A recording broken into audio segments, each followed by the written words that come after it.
I want to talk briefly about Iraq's recent elections. These were the sixth elections since the country was invaded by the United States in 2003. So the sixth under the current kind of government that Iraq has had, which is a kind of democracy. It kind of works. They had elections in which 56% of the people voted. So that's, not a bad turnout. It could be better. It could be worse, I guess. And, the parties that won, it's kind of like that euphemism or whatever, meet the new boss. It's the same as the old boss. Iraq is going to have apparently another government run by the Prime Minister, Shia al-Sudani. And the other parties that won are ones that we're pretty familiar with. The Kurdish KDP performed quite well in northern Iraq and the Autonomous Kurdish region. The other Kurdish party, PUK, performed okay.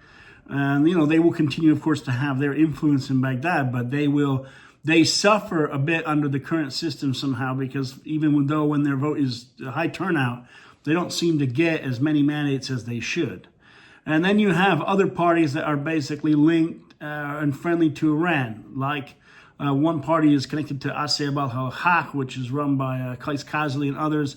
There's basically a U.S. designated terrorist group.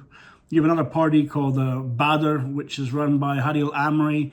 Even though it's not designated as a terrorist group, it has links to all these other Iranian-backed militias in Iraq. So, you have the same, kind of constellation of parties, Kurdish parties, a Shiite, Sunni, and as well as the Prime Minister. So I think in Iraq, it's hard to see that there will be much change. It's hard to see really a silver lining. But on the other hand, it's not a massive disaster. It's not like, the pro-Iranian parties all formed into one giant group and were able to get, someone in charge. Although you could argue that basically Sudani is their man.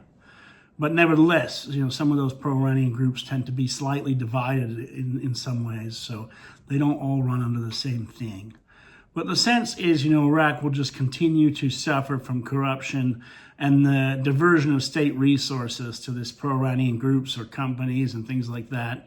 The only silver lining, of course, I guess, is, the Kurdistan regional government is a powerful, strong, autonomous government. It's pro-Western, pro-American. It enables U.S. forces to be there. So, you can keep dealing with the ISIS and other threats and working with Syria. And so far as Baghdad goes, I think they'd like to wrap up the U.S. role there, which the U.S. returned to Iraq, remember, to fight ISIS back in 2014.